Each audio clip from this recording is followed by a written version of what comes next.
Renovation और तज़ीन और आराइश के नाम पर अरबों रुपए खाने का मंसूबा सर्विस अस्पताल की बिल्डिंग के गिरने का बायस बना। यंग डॉक्टर्स एसोसिएशन पंजाब के बार बार तनबीह करने के बावजूद बिल्डिंग के अंदर से कीमती पत्थर और बैरूनी दीवारों से सीमेंट उतारने का बायस बिल्डिंग खोखली होकर गिर गई। मजीद जानते हैं इब्रार यूनस की इस रिपोर्ट में।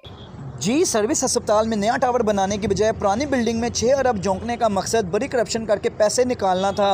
CNW के सेक्रेटरी को फिल फॉल गिरफ्तार करके इस पर इंक्वायरी का हुक्म दिया जाए। सर्विस अस्पताल में 6 अरब की खती रकम से नया टावर बनाने की बजाय पुरानी बिल्डिंग से करोड़ों रुपए का सामान, फर्नीचर, एलुमिनियम के दरवाजे, कीमती मशीनरी और इलेक्ट्रिक बेड चोरी कर लिए गए।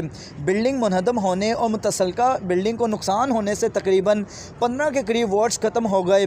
मुनासिब हिकमत अमली के बगैर और लोकल इंतजामिया को इत्माद में लिए बगैर बिल्डिंग का नुकसान करने पर फिल फॉल इंक्वायरी का मुतालबा करते हैं।